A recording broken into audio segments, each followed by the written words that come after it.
নমস্কার, নিউজ স্পোর্টসে আপনাদের স্বাগত।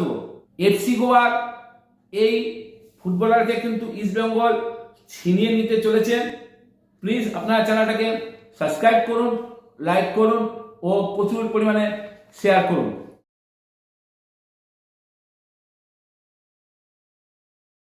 এফসি গোয়ার এই ফুটবলার কিন্তু আগে হায়দ্রাবাদ এফসিতে দাপটের সঙ্গে খেলেছে। বর্তমানে কিন্তু এফসি গোয়ার একজন নিয়মিত ডিফেন্ডার। তিনি কিন্তু মানালো মার্কোজের অধীনে অনেকদিন ধরে দাপটের সঙ্গে খেলেছেন।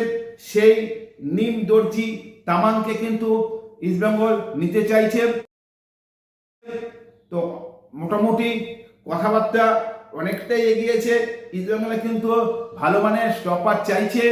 ইস্টবেঙ্গলের যেহেতু আগের বছর ভালো খেললেও কিন্তু গোল খাওয়ার জন্য ইস্টবেঙ্গল শেষ পর্যন্ত নবম স্থানে শেষ করেছিল। সেই জন্য কিন্তু স্টপার লাইন বা ডিফেন্ডার দিকটা যথেষ্ট শক্তিশালী করতে চাইছে।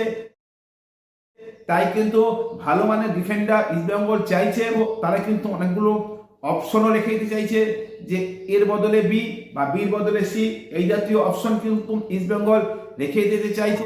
একাধিক ভালো মানের ফুটবলার কিন্তু ইস্টবেঙ্গল নিতে চাইছে।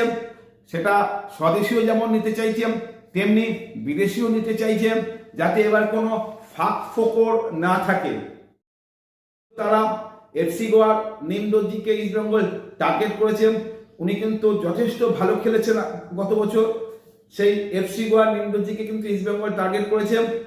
কথাবার্তা চলছে, দেখা যাক শেষ পর্যন্ত ইস্টবেঙ্গলে আসেন কিনা, কারণ এখনো কিন্তু ট্রান্সফার মার্কেট শুরু হয়নি।